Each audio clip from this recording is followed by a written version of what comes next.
আসসালামু আলাইকুম বন্ধুরা, আজকে আমরা ইসলামের দুটি গুরুত্বপূর্ণ প্রশ্ন এবং সালাম সম্বন্ধে বিস্তারিত আলোচনা করব। তাই দেরি না করে চলুন শুরু করা যাক। আপনার জন্য প্রথম প্রশ্ন, আল্লাহু আকবার। আল্লাহর পরিবর্তে যাদের ইবাদত করা হয় তারা কখনো সামান্য কোনো জীব সৃষ্টি করতে পারবে না বলে কোরআনে উল্লেখ করা হয়েছে। সামান্য জীব বলতে কি বোঝানো হয়েছে? এ প্রজাপতি, বি মশা, সি মাছি, ডি মাকড়সা।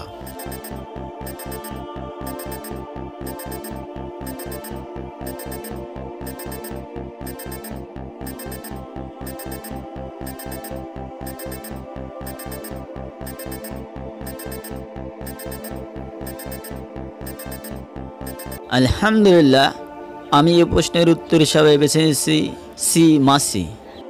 হ্যাঁ, সি মাছি। স্থির করে দিচ্ছি। জি ইনশাল্লাহ। স্থির করে দেওয়া হোক সি মাছি।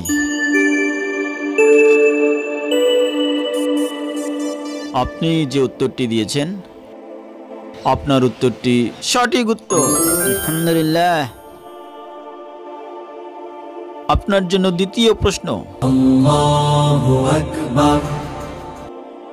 আসসালামু আলাইকুম ওয়া রাহমাতুল্লাহ বললে হাদিস অনুযায়ী কত নেকি হয়? এ 10টি নেকি, বি 20টি নেকি, সি 30টি নেকি, ডি 40টি নেকি। আসসালামু আলাইকুম ওয়া রাহমাতুল্লাহ ওয়া বারাকাতু। বারাকাতু বাদ দিয়ে জি আলহামদুলিল্লাহ, আমি এই প্রশ্নের উত্তর বেছে নিচ্ছি বি 20টি নেকি। বি 20টি নেকি, জি লক করে দেব ইনশাআল্লাহ। ফ্রিজ করা হোক বি 20টি নেকি।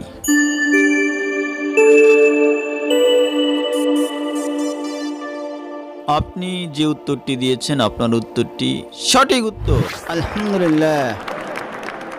মাশাআল্লাহ, চমৎকারভাবে আপনি সঠিক উত্তর দিয়েছেন।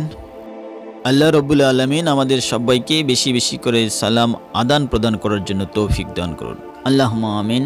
দর্শক, আজকের এই সমাজে আমরা সবাই নিরাপত্তা চাই শান্তি, এবং আমাদের সমাজে আমরা চাই সবাই সুন্দরভাবে বসবাস করতে।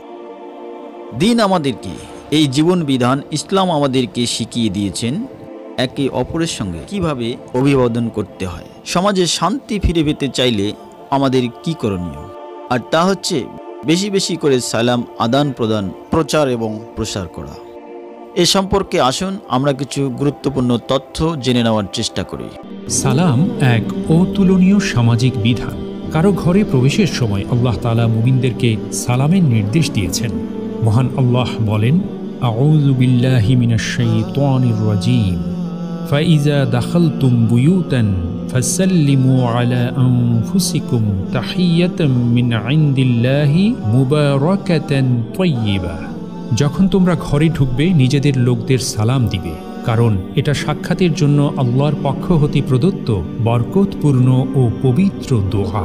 অন্য আয়াতে মহান আল্লাহ তাআলা বলেন, ইয়া আইয়ুহাল্লাযীনা আমানু লা তাদখুলু বুয়ুতান গায়রা বুয়ুতিকুম হাত্তা তাস্তানিসু ওয়া তুসাল্লিমু আলা আহলিহা। হে মুমিনগণ, নিজ গৃহ ছাড়া অন্যের গৃহে প্রবেশ করো না যতক্ষণ না অনুমতি গ্রহণ করো এবং তার বাসিন্দাদের সালাম দাও। আসসালামু আলাইকুম ওয়া রাহমাতুল্লাহি ওয়া বারাকাতুহু। নবীজি সাল্লাল্লাহু আলাইহি ওয়াসাল্লামও এই বাক্যে সালাম দিতেন এবং মুসলিমদের এভাবে সালাম দিতে শিখিয়েছেন। এক ব্যক্তি এসে নবীজিকে সালাম দিল এ বাক্যে, আলাইকাস সালাম ইয়া রাসূলুল্লাহ। তখন নবীজি বললেন, এটা তো মৃতদের অভিবাদন। এ কথা তিনি 3 বার বললেন। এরপর বললেন, যখন কেউ তার মুসলিম ভাইয়ের সাথে সাক্ষাৎ করে তখন যেন বলে, আসসালামু আলাইকুম ওয়া রাহমাতুল্লাহি ওয়া বারাকাতুহু। তোমরা জান্নাতে প্রবেশ করতে পারবে না যতক্ষণ না ঈমান আনবে, আর তোমরা ততক্ষণ পূর্ণ মুমিন হতে পারবে না যতক্ষণ না পরস্পরকে মহব্বত করতে পারবে।